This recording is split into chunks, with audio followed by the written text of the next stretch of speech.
అదే RTV app వార్తల్ని క్షణాల్లో చదివే అవకాశం ఉంటుంది. ఒక న్యూస్ పేపర్, ఒక టెలివిజన్ ఛానల్ మీ చేతుల్లో ఎప్పుడూ ఉంటాయి.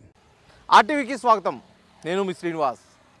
ఎన్నికలకు ముందు కూటమిగా ఏర్పడిన టీడీపీ, జనసేన, బీజేపీ ఎన్నికల అనంతరం ఖాళీగా ఉన్న కార్పొరేషన్ పదవులపై ప్రత్యేక దృష్టి సారించాయి. అందులో భాగంగా ఏ పదవికి ఎవరైతే న్యాయం చేస్తారనే ఉద్దేశంతో కూడా ప్రత్యేకమైన ప్రణాళికతోటి ఇటు టీడీపీ, జనసేన, బీజేపీ ముందుకైతే పోతున్న పరిస్థితి.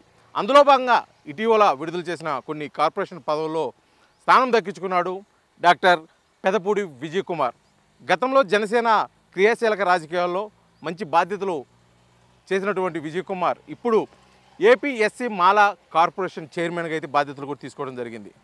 గత 5 సంవత్సరాలు స్తబ్దతగా ఉన్న ఈ కార్పొరేషన్ చైర్మన్ పదవి, దాని కింద ఉన్న అన్ని ఫెసిలిటీస్ కూడా పూర్తిగా ఎటువంటి ఉపయోగం లేకుండా ఉన్నాయి. వాటిని అభివృద్ధి చేసే లక్ష్యంగా, ముఖ్యంగా మాలల అభివృద్ధి కోసం ప్రత్యేకమైన ప్రణాళికతో నేను ముందుకు పోతా ఉంటున్నారు విజయ్ కుమార్. మన ముందైతే వారు ఉన్నారు. వారు మాట్లాడి తెలుసుకుందాం అసలు ఏ విధంగా ముందుకు పోతారు, రానున్న రోజుల్లో రాజకీయ పరిస్థితులను ఏ విధంగా ఎదుర్కొని పోతున్నారు కూడా వారు మాట్లాడి తెలుసుకునే ప్రయత్నం చేద్దాం. నమస్తే విజయ్ కుమార్ గారు. నమస్తే అండి. మొట్టమొదటిసారిగా మా ఆర్టీవీ తరఫున మీకు కార్పొరేషన్ చైర్మన్ పదవి వచ్చినందుకు కంగ్రాచులేషన్స్ చెప్తున్నాం. థ్యాంక్ యూ అండి. Thank you so much. ఇప్పుడు మొదటిసారిగా మొన్నటి వరకు అంటే జనసేనలో ఒక రాష్ట్రస్థాయి పదవిని అలంకరించారు, దానికి తగ్గట్టు న్యాయం చేశారు. 2024లో ఎన్నికల్లో కూడా మంచి విజయం సాధించడం కూడా జరిగింది. జనసేన, టీడీపీ, బీజేపీ కూటమిగా ఏర్పడి ఇటువంటి పరిస్థితుల్లో ఇప్పుడు మీరు తీసుకున్న ఈ కార్పొరేషన్ చైర్మన్ ద్వారా ఎటువంటి సేవలు చేయబోతున్నారు? థ్యాంక్ యూ అండి. ముందుగా జనసేన పార్టీ అధ్యక్షులు గౌరవనీయులు శ్రీ పవన్ కళ్యాణ్ గారికి, అలాగే రాష్ట్ర ముఖ్యమంత్రి వర్యులు చంద్రబాబు నాయుడు గారికి ధన్యవాదాలు తెలియజేసుకుంటున్నాను ఈ సందర్భంగా. ఎందుకంటే ఇంత గొప్ప బాధ్యతకి నాలాంటి ఒక యువకుడిని, ఎలాంటి రాజకీయ ఆర్థిక నేపథ్యం లేని ఒక యువకుడిని ఎంపిక చేసినందుకు వారి కృతజ్ఞతలు తెలియజేసుకుంటా ఉన్నాను. అందరికీ తెలుసు, గత 5 ఏళ్ల పాటు ఈ ఎస్సీ కార్పొరేషన్లు పూర్తిగా విధ్వంసానికి గురైనాయి. కార్పొరేషన్లకి నిధులు కేటాయించినట్టే కేటాయించి వెంటనే వాటిని నవరత్నాలకు బదిలీ చేసినటువంటి పరిస్థితి. కార్పొరేషన్ల ద్వారా ఏ కార్యక్రమాలు అయితే జరగాలో అది ఏది కూడా, ఒక్క కార్యక్రమం అంటే ఒక కార్యక్రమం కూడా ముందుకు పోయిన పరిస్థితి అనమాట. ఇప్పుడు కొత్తగా ఎన్డీఏ కూటమి ప్రభుత్వం వచ్చిన తర్వాత ఎస్సీ కార్పొరేషన్లని బలోపేతం చేయాలి, నూతన జవసత్వాలు అందించాలి. ఏవైతే కార్పొరేషన్ల మీద ఆశలు పెట్టుకొని ఎస్సీ కమ్యూనిటీస్, ముఖ్యంగా మాల కమ్యూనిటీ ఏదైతే ఎదురు చూస్తూ ఉందో వారికి న్యాయం చేయాలి, యువతకి ముఖ్యంగా ఉపాధి అవకాశాలు కల్పించాలి అని చెప్పి ఏదైతే ప్రభుత్వం భావిస్తూ ఉందో ఆ బాధ్యతకి నన్ను ఎంపిక చేసినందుకు చాలా సంతోషకరమైన విషయం. వారికి ధన్యవాదాలు తెలియజేసుకుంటా ఉన్నాను. ఈరోజు కార్పొరేషన్ల ద్వారా చాలా చేయాల్సినటువంటి పరిస్థితి ఉంది. గత 5 ఏళ్ల పాటు పూర్తిగా నిర్వీర్యం అయిపోయినాయి. నిధులు ఇచ్చారు, వెనక్కి తీసేసుకున్నారు. కార్పొరేషన్ చైర్మన్లుగా వాళ్ళ మాటనే వాళ్ళని పెట్టుకొని ఉత్సవ విగ్రహాల్లో వాళ్ళని కూర్చోబెట్టి ఎలాంటి కార్యక్రమాలు చేయించకుండా పూర్తిగా గాలికి వదిలేసినటువంటి పరిస్థితిని ఈరోజు రిపేర్ చేసి మళ్ళీ కార్పొరేషన్ని గాడిలో పెట్టాల్సిన పరిస్థితి అయితే ఉంది. అయితే ఒక ఇంట్లో ఇద్దరుంటేనే పుసకన పరిస్థితి, కలిసి పనిచేయని పరిస్థితి. ఇప్పుడు కూటమి టీడీపీ, జనసేన, బీజేపీ ఎన్నికలు అయిపోయాయి, ఎవరికి వాళ్ళ సీట్లు సాధించడం కూడా జరిగింది. ఇప్పుడు కార్పొరేషన్ బాధ్యతలు అంటే ఏదైతే నామినేటెడ్ పోస్ట్ ఉన్నాయో వాటి విషయంలో ఇటువంటి సమస్యలు తలెత్తే అవకాశం లేదంటారా? సజావుగా సాగిద్దంటారా? సమస్యలు తలెత్తు అని అయితే ఐడియలిస్టిక్గా చెప్పను, కానీ సమస్యలు వస్తాయి ఖచ్చితంగా. వచ్చిన సమస్యల్ని ఏ విధంగా పరిష్కరించాలి అనే దాని మీద పూర్తిగా నాయకత్వం మీద ఆధారపడుతుంది. ఈరోజు రాష్ట్రంలో ప్రభుత్వంలో సమర్థవంతమైన నాయకత్వం ఉంది. చంద్రబాబు నాయుడు గారి రూపంలో, పవన్ కళ్యాణ్ గారి రూపంలో సమర్థవంతమైన నాయకత్వం పనిచేస్తూ ఉంది. దాంతోపాటు పొలిటికల్ స్టెబిలిటీ ఉంది మనకి. ఇక్కడ పొలిటికల్ స్టెబిలిటీ ఉన్నప్పుడు అభివృద్ధి కార్యక్రమాలు మరింత వేగంగా ముందుకు తీసుకెళ్లేటువంటి అవకాశం ఉంటుంది. కాబట్టి సమస్యలు వచ్చినా కూడా వాటిని సమర్థవంతంగా పరిష్కరించుకొని ముందుకెళ్ళగలం అనేటువంటి ఆశాభావం అయితే ఉంది. అంటే గత 2019 నుంచి 24 వరకు పూర్తిగా ఇబ్బందికరమైన వాతావరణం ఉన్న ఎస్సీ మాల కార్పొరేషన్, ముఖ్యంగా ఇప్పుడు మీరు బాధ్యతలు తీసుకున్న తర్వాత పాతవి ఏదైతే నియమ నిబంధనలు, ఏదైతే బడ్జెట్ ఉందో అలాగే కొనసాగిస్తారా? ఏమైనా దీంట్లో మార్పులు చేర్పులు చేసి ఇంకో మరొకసారి ఉజ్వల భవిష్యత్తు మాలల కోసం అని చెప్పేసి ఏమైనా కేటాయించే అవకాశం ఉందంటారా? ఖచ్చితంగా అండి. ఎందుకంటే గత 5 సంవత్సరాల పాటు ఏ యాక్టివిటీ లేదు, స్తబ్దం అయిపోయినాయి. కార్పొరేషన్ల నుంచి ఒక్క కార్యక్రమం అంటే ఒక్క కార్యక్రమం కూడా, స్వయం ఉపాధి కార్యక్రమం ఒక్కటి కూడా చేపట్టినటువంటి పరిస్థితి లేదు. కానీ ఈ కూటమి ప్రభుత్వం వచ్చిన తర్వాత మొన్న పెట్టిన బడ్జెట్లో కూడా కార్పొరేషన్ దాదాపు 341 కోట్ల రూపాయలు ఈరోజు సబ్సిడీ రుణాల కోసం కేటాయించడం జరిగింది.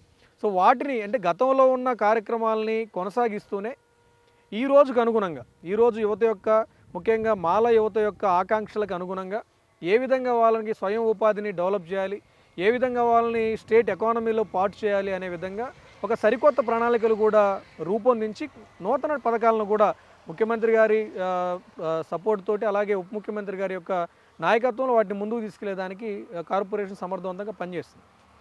ఇప్పుడు రాజకీయ విషయానికి వస్తే ఇప్పుడు మీలాంటి వాళ్ళకి పదవులు రావటం, రాష్ట్రంలో జరుగుతున్న కొన్ని సంఘటనల దృష్ట్యా ముఖ్యంగా జనసేన ప్రక్షాళన వైపు అయితే ప్రత్యేక దృష్టి సారించిందని చెప్పుకోవాలి. అందులో భాగంగా ముక్కలుగా ఉన్న ప్రకాశం జిల్లా, ఉమ్మడి ప్రకాశం జిల్లా జనసేనని ఏకతాటి మీదకి తీసుకొచ్చే దానికోసం జనసేన ఏమైనా వ్యూహం రచిస్తుందా? అందులో విజయ్ కుమార్ పాత్ర ఏమైనా ఉండబోతుంది?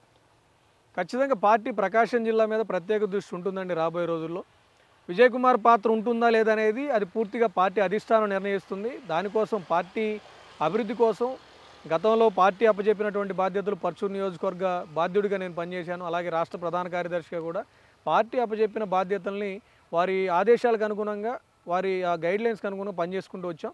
అలాగే రాబోయే రోజుల్లో ప్రకాశం జిల్లాలో పార్టీ అభివృద్ధి కోసం పలానా పని చేయమని లేకపోతే పలానా బాధ్యత అప్పచెప్పినప్పుడు ఖచ్చితంగా చేయడానికి నిరంతరం సంసిద్ధంగా ఉంటాను. అంటే ఇప్పుడు గతంలో 2 ముక్కలు 3 ముక్కలుగా ఉంది ఉమ్మడి ప్రకాశం జిల్లా జనసేన. అది బయటికి చెప్పబోయినా తెలిసిన విషయమే, అందరికీ తెలుసు, ఇంక్లూడింగ్ మీతో సహా. ఇప్పుడు కొత్తగా కొన్ని సమస్యలు వచ్చి పడాయని చెప్పేసి ప్రధానమైన చర్చ.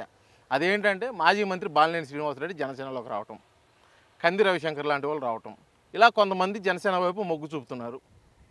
అది జనసేనకి సమస్య కానుందా లేకపోతే ప్లస్ కానుందా? రాజకీయ పార్టీ అన్న తర్వాత అందున ఎన్నికల్లో ఒక భారీ విజయాన్ని సాధించినటువంటి రాజకీయ పార్టీ వైపు సాధారణంగా ఆశావహులు చూస్తూ ఉంటారు. కొత్త నాయకులు చేరుతూ ఉంటారు. ఒక 2-3 నాయకులు వచ్చినప్పుడు ఒక రకమైన స్తబ్దత ఏర్పడడం అనేది సహజం అన్నమాట రాజకీయాల్లో. అది ఈరోజు ప్రకాశం జిల్లా రాజకీయ పార్టీలు లేదని అయితే నేను చెప్పను. కానీ పరిష్కారం చేయలేని సమస్య అయితే కాదు. ఖచ్చితంగా దాన్ని ఏ విధంగా పరిష్కరించాలి, నాయకుల మధ్య ఏ విధంగా సయోధ్య కుదిరించి అందరూ కూడా ఏకతాటి మీదకి వచ్చి పార్టీ అభివృద్ధి కోసం ఏ విధంగా కష్టపడాలి, అలాగే ప్రజల యొక్క బాగోగుల కోసం ఏ విధంగా కష్టపడాలనే దానికోసం ఖచ్చితంగా పార్టీ ఒక నిర్దిష్టమైన ప్రణాళికతోటి ముందుకెళ్తుంది. అది రాబోయే రోజుల్లో ఆ ఫలితాలు మీరే చూస్తారు.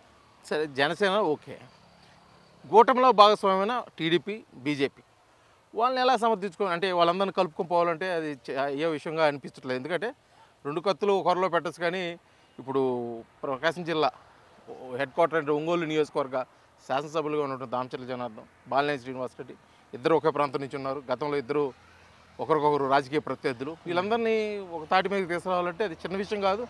అది ఏ పార్టీకైనా కూడా తలనొప్పి. ఇటువంటి సమస్యలు ఏ విధంగా పరిష్కరిస్తారనేది సమస్య. మీరు చెప్పిన సమస్య లేదు అని చెప్పను, కానీ రాజకీయాల్లో శాశ్వత శత్రువులు శాశ్వత మిత్రులు ఉండరండి. ముఖ్యంగా 2 పార్టీలు, తెలుగుదేశం జనసేన పార్టీ అలాగే భారతీయ జనతా పార్టీ ఈరోజు ఒక కూటమిగా ఏర్పడి రాష్ట్రంలో ఉన్న రాక్షస పాలన అంతమొందించడానికి ఒక కూటమిగా ముందుకు వచ్చాయి. రాజకీయ పదవుల్ని పక్కన పెడితే ప్రజల యొక్క బాగోగుల కోసం దాదాపు ఒక 3 దశాబ్దాల పాటు అభివృద్ధిలో వెనకబడిన ఆంధ్రప్రదేశ్ రాష్ట్రం కోసం, రాష్ట్రాన్ని గాడిలో పెట్టడం కోసం ఒక కూటమిగా ఏర్పడి ప్రభుత్వాన్ని ఏర్పాటు చేసుకున్నాం, ప్రజల యొక్క మద్దతు సాధించుకున్నాం. ఈ క్రమంలో మళ్ళీ రాజకీయ పార్టీలుగా విడిపోతే మాత్రం ఖచ్చితంగా రాష్ట్రం మళ్ళీ వెనక్కి పరిస్థితి ఉంది. ఆ పరిస్థితి చాలా చక్కగా నిశ్చితంగా రాష్ట్రంలో ఉన్నటువంటి 3 పార్టీల అధినాయకత్వాలు గమనిస్తూ ఉన్నాయి. ఏవైతే ఇబ్బందులు ఉన్నాయో, ఏవైతే డిఫరెన్సెస్ ఉన్నాయో వాటన్నిటిని కూడా ప్రాపర్గా సెట్ చేసి రానున్న రోజుల్లో ప్రకాశం జిల్లా రాజకీయాల్లో కూటమిలో ఎలాంటి విభేదాలు లేకుండా ఏదైతే అధినాయకత్వం పైన ఆలోచిస్తూ ఉందో, ఎన్డీఏ కూటమి ఆలోచనలు ఏ విధంగా అయితే ఉన్నాయో ఆ విధంగా ముందుకు తీసుకెళ్లేదానికి ఖచ్చితంగా 2 పార్టీల నాయకత్వాలు, ముఖ్యంగా ఇక్కడ జనసేన తెలుగుదేశం పార్టీకి సంబంధించిన నాయకత్వం ఖచ్చితంగా దృష్టి సారించి సరైన చర్యలు తీసుకొని ఇక్కడ పరిస్థితులను ఖచ్చితంగా గాడిలో పెడుతుంది. అంటే మీరు చెప్పింది పరిస్థితులు గాడిలో పెట్టేదానికి ప్లానింగ్ అయితే బాగానే ఉంది. 2014లో పార్టీ ఆవిర్భావం దగ్గర నుంచి 2019 వరకు సపోర్ట్ చేసింది జనసేన టీడీపీకి. 2019లో ఒంటరి పోరాటం, 24లో మళ్ళీ కూటమి. ఈసారి రానున్న 24 అది 2027 29 వీరితో సంబంధం లేకుండా ఎప్పుడు పార్టీ వచ్చినా జనసేన సొంతగా పోటీ చేయగల శక్తి జనసేనకు ఉంది అనే స్థాయికి వెళ్ళేదానికోసమే ఇటువంటి కార్యక్రమాలపై ప్రత్యేక దృష్టి సారించింది జనసేన. కొత్త వారిని తీసుకోవటం, బలమైన నాయకుల్ని మంచి స్థితిలో కూర్చోబెట్టడం ఇవన్నీ చేస్తుంది అనేది బయట వినిపిస్తున్న ఒక వార్త. అందులో నిజమెంత అబద్ధమెంత? ఖచ్చితంగా ప్రతి రాజకీయ పార్టీ కూడా తనని సంస్థాగతంగా డెవలప్ చేసుకుంటూ బలోపేతం చేసుకుంటూ రాజకీయాలు చేయాలని చూస్తుంది. దాంట్లో భాగంగానే జనసేన పార్టీ కొత్త నాయకులు వచ్చినప్పుడు వారిని చేర్చుకోవడం, బలమైన నాయకత్వాన్ని ఆకర్షించే విధంగా వారితోటి మంతనాలు జరపడం అనేది సహజంగా అన్ని రాజకీయ పార్టీలు చేసే, అలాగే మా అధినేత పవన్ కళ్యాణ్ గారు కూడా చేస్తూ ఉన్నారు. రేపు రాబోయే పరిస్థితుల్లో మారిన రాజకీయ పరిణామాలకు అనుగుణంగా రాబోయే రోజుల్లో ఒకవేళ ఒంటరిగా రాజకీయాలు చేయాలి, ఒంటరిగా ఎన్నికల బరిలో దిగాలనే పరిస్థితి వచ్చినప్పుడు ఖచ్చితంగా ఆ పరిస్థితులకు అనుగుణంగా జనసేన పార్టీ బలోపేతం చేయాల్సినటువంటి బాధ్యత ఉంది. అది మా అధినేత పవన్ కళ్యాణ్ గారు ఎప్పటికప్పుడు కాలానుగుణంగా దానికి ఎలాంటి వ్యూహాలు అవసరం అవుతాయో అవన్నీ కూడా చాలా చక్కగా చేస్తారు. ఆ నమ్మకం మాకుంది. రానున్న రోజుల్లో జనసేన పార్టీ ఖచ్చితంగా ఒక ఎందుకంటే ఈరోజు తృతీయ ప్రత్యామ్నాయం అనే మాట పోయింది. నిన్న మొన్నటి వరకు జనసేన పార్టీని తృతీయ ప్రత్యామ్నాయం అనేవాళ్ళు. ఈరోజు వైఎస్ఆర్ కాంగ్రెస్ పార్టీ అసలు ఎక్కడ లెక్కలో కూడా లేని పరిస్థితి, కనీసం ప్రతిపక్ష హోదాను కూడా దక్కించుకునే పరిస్థితిలోకి వెళ్ళిపోయింది. ఈరోజు జనసేన పార్టీ సెకండ్ ప్లేస్లోకి వచ్చింది. తదనుగుణంగా జనసేన పార్టీ వైపు, జనసేన పార్టీ యొక్క భావజాలం వైపు ఆకర్షితులు అయి వచ్చేవాళ్ళు, పవన్ కళ్యాణ్ గారి నాయకత్వం మీద ఇంట్రెస్ట్ తోడు వచ్చేవాళ్ళు పెరుగుతున్నారు. కాబట్టి ఖచ్చితంగా పార్టీ రాబోయే రోజుల్లో ఖచ్చితంగా బలోపేతం అవుతుంది. ఆ రోజు రాష్ట్రంలో ఉన్న పరిస్థితులకు అనుగుణంగా రాష్ట్ర ప్రజల యొక్క మేలు కోసం ఎలాంటి రాజకీయాలు చేయాలో దానికి అనుగుణంగా పవన్ కళ్యాణ్ గారు నిర్ణయం తీసుకుంటారు. ఆ విధంగా పార్టీని ఏ విధంగా ముందుకు తీసుకెళ్లాలి, ఏ విధంగా బలోపేతం చేయాలనేది వారు ఎప్పటికప్పుడు దిశానిర్దేశం చేస్తూనే ఉంటారు.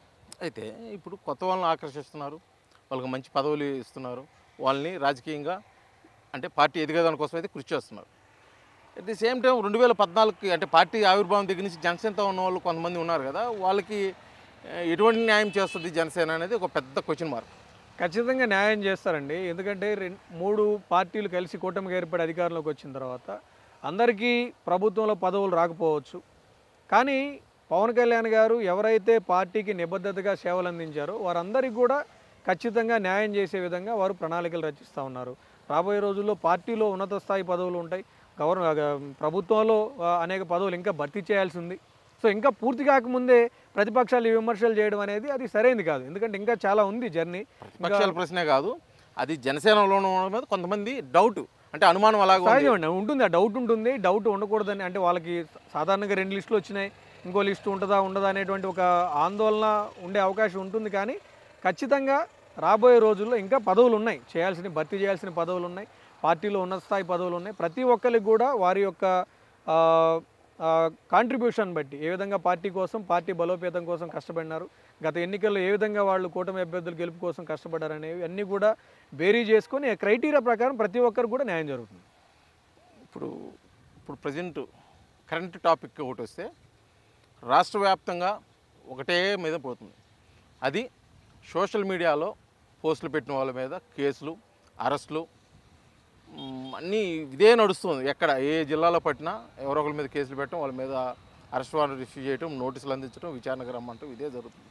ఇదేంటి, ఇది మామూలుగా చట్ట ప్రకారం జరుగుతుందా లేకపోతే కక్షపూరితంగా జరుగుతుందా అనేది ఒక ప్రశ్న. కక్షపూరితం ఏం కాదండి. ఇప్పుడు ఒకళ్ళ మీద చర్య తీసుకున్నప్పుడు వారు చట్టానికి వ్యతిరేకంగా వ్యవహరించారా లేదనేది పోలీసులు వాటన్నిటిని కూడా బేరీజ్ వేసుకొని as per the rule established వాళ్ళ మీద చర్య తీసుకున్నారు. పవన్ కళ్యాణ్ గారు కూడా చెప్పింది ఏంటంటే వ్యక్తిగత జీవితాల మీద కామెంట్ చేయకూడదు, రాజకీయాలు ఉంటే రాజకీయాల్లానే ఉండాలి, రాజకీయాల్లోకి కుటుంబ సభ్యుల్ని వారిని లాగుతూ రాజకీయాల యొక్క పవిత్రతని, రాజకీయాల యొక్క శాంక్టిటీని పాడు చేసే విధంగా గత 5 సంవత్సరాలు అధికారంలో ఉన్న వైఎస్ఆర్ కాంగ్రెస్ పార్టీ, వారి నాయకులు, వారి కార్యకర్తలు వ్యవహరించారు. సో సాక్షాత్తు ప్రస్తుతం ముఖ్యమంత్రి గారిని, ఉప ముఖ్యమంత్రి గారిని, వారి కుటుంబ సభ్యుల్ని కూడా సామాజిక మాధ్యమాల వేదికగా దుర్భాషలాడిన పరిస్థితి, దుర్మార్గంగా వాళ్ళని అవమానకరంగా వాళ్ళు పోస్టులు పెట్టిన పరిస్థితి. సో రాజకీయాల యొక్క పవిత్రతను కాపాడాలి, రాజకీయాలు ప్రజల కోసం పనిచేయాలి, అంతే తప్పిస్తే వ్యక్తిగత దూషణలు, వ్యక్తిగత జీవితాలని రాజకీయాల్లోకి చొప్పించి వ్యక్తిగత హననానికి పాల్పడకూడదు అనేది ప్రభుత్వ ఉద్దేశం. ఆ విధంగా చేయడం అనేది చట్ట వ్యతిరేకం కూడా. మనకు భావ వ్యక్తీకరణ స్వేచ్ఛ ఉందని చెప్పి ఎలా పడితే అలా మాట్లాడకూడదు. సామాజిక మాధ్యమాల్ని బాధ్యతగా ఉపయోగించుకోవాలి, సమాజం కోసం, వారి చుట్టూ ఉన్నటువంటి పరిస్థితులు మెరుగుపడడం కోసం ఉపయోగించుకుంటే బాధ్యతాయుతమైన పౌరులుగా మనం చెప్పబడతాం. దానికి వ్యతిరేకంగా ప్రవర్తించే ప్రతి ఒక్కరిని కూడా చట్ట ప్రకారం ఏ నియమ నిబంధనలు ఉన్నాయో వాటికి అనుగుణంగా ఖచ్చితంగా శిక్షిస్తారు. చివరిగా ఒక ప్రశ్న, మీరు ఎస్సీ మాల కార్పొరేషన్ చైర్మన్, ఎస్సీ వర్గీకరణకి కూటమి ప్రభుత్వం అంగీకారం తెలుపుతుంది, మద్దతు కూడా తెలిపిన పరిస్థితి, దానికి మాలలు వ్యతిరేకిస్తున్న పరిస్థితి. ఇప్పుడు ఒక ఎస్సీ కార్పొరేషన్, మాల కార్పొరేషన్ చైర్మన్గా ఉన్న మీరు అసలు దీన్ని వీళ్ళిద్దరిని కలుపుకునే విధంగా పోతుంటారంటే వీళ్ళేమో వ్యతిరేకిస్తున్నారు, ఇప్పుడు కూటమిలో ఉన్న మీరు భాగస్వామ్యంలో ఉన్న కూటమి ప్రభుత్వం ఏమో ఎస్సీ వర్గీకరణ అంగీకరిస్తుంది. ఇప్పుడు మీరు ఏదైతే కార్పొరేషన్ కొన్నారో వాళ్ళు వ్యతిరేకిస్తున్నారు. అసలు వీళ్ళిద్దరిని కలుపుకొని ఏ విధంగా ముందుకు పోతారనేది పెద్ద. ఇప్పుడు కార్పొరేషన్ కూడా రెండు చేశారండి. మాలకు ఒక కార్పొరేషన్ ఉంది, మాదికి ఒక కార్పొరేషన్ ఉంది. అది ఆల్రెడీ గత ప్రభుత్వంలోనే అది విడదీశారు కాబట్టి సేమ్ అదే విధంగా ఆ డివిజనే ఇప్పుడు కంటిన్యూ అవుతుంది. సో నేను మాల కార్పొరేషన్ చైర్మన్గా మాల సమాజంలో ఉన్న యూత్కి వాళ్ళ ఎంపవర్మెంట్ కోసం పనిచేయాల్సిన పరిస్థితి. ఇక మీరు అడిగినట్టు కూటమి ప్రభుత్వం సపోర్ట్ చేసింది అంటే రెండు వర్గాలు ఒకళ్ళు వ్యతిరేకిస్తూ ఉన్నారు, ఒకళ్ళు కావాలంటున్నారు. ఈ క్రమంలో ప్రభుత్వం దీని మీద అభిప్రాయాల సేకరణ తీసుకొని దాని గురించి ఒక రిపోర్ట్ ఇవ్వమని కూడా మనకి వన్ మ్యాన్ కమిషన్ కూడా మనం నియమించిన పరిస్థితి ఉంది. సో ఒకవైపు వన్ మ్యాన్ కమిషన్ ఎంక్వైరీ అనేది నడుస్తుంది. రెండు వర్గాల వారికి సంబంధించిన అభిప్రాయాలని, వారి యొక్క డిఫరెన్సెస్ని వాళ్ళు తెలుపుకునేటువంటి అవకాశం ప్రభుత్వం వాళ్ళకి ఇచ్చింది. తద్వారా రిపోర్ట్ వచ్చిన తర్వాత దాని మీద మనం ఏమైనా మాట్లాడడానికి అవకాశం ఉంటుంది. అయితే మొత్తానికి మీకు ఇచ్చిన బాధ్యతలను ఏదైతే ఏపీఎస్సీ మాల కార్పొరేషన్ చైర్మన్గా విజయవంతంగా ఆ బాధ్యతలు మీరు నెరవేర్చాలని మా ఆర్టీవీ తరఫున మనస్ఫూర్తిగా కోరుకుంటూ, ఇది ప్రస్తుతం ఏపీ మాల కార్పొరేషన్ చైర్మన్గా ఉన్నటువంటి డాక్టర్ విజయ్ కుమార్ అయితే ఇచ్చిన బాధ్యతకు నేను ఖచ్చితంగా నాకు ఇచ్చిన పదవికి నేనైతే న్యాయం చేకూరుస్తాను, నాపై ఉన్న నమ్మకాన్ని కూడా నేను నిలబెట్టుకుంటాను. ఇక రాజకీయానికి విషయానికి వస్తే రాజకీయంలో ఎవరు పర్మనెంట్గా శత్రువులు ఉండరు, మిత్రులు ఉండరు. కాబట్టి ఎటువంటి సమస్య కూడా పరిష్కారం అయ్యే అవకాశం ఈ రాజకీయంలో ఉంటుంది. కాబట్టి రానున్న రోజుల్లో ఇప్పుడున్నటువంటి చిన్న చిన్న సమస్యలన్నీ కూడా సమస్యపోయి అందరూ ఏకతాటిపై కూడా వచ్చే అవకాశం ఉంది. కాబట్టి ఖచ్చితంగా నా వంతు అయితే నేను కృషి చేస్తాను. అదేవిధంగా నాకు ఇచ్చిన ఈ చైర్మన్ హోదాతోటి మాలలు అభివృద్ధికి అయితే నేను ఖచ్చితంగా కృషి చేసి, అదేవిధంగా జనసేన పార్టీ బలోపేతానికి నా వంతు సహకారం ఎప్పుడూ ఉంటుందని చెప్పేసి కూడా విజయ్ కుమార్ తెలియజేస్తున్న పరిస్థితి. వీడియో జర్నలిస్ట్ లక్ష్మణ్తో శ్రీనివాస్, ఆర్టీవీ, పర్చూర్, బాపట్ల జిల్లా. మరిన్ని వీడియోస్ కోసం ఛానల్ ని సబ్స్క్రైబ్ చేయండి. లేటెస్ట్ అప్డేట్స్ కోసం వాట్సాప్ ఛానల్ ని ఫాలో అవ్వండి. ఆ లింక్ డిస్క్రిప్షన్ లో ఉంది.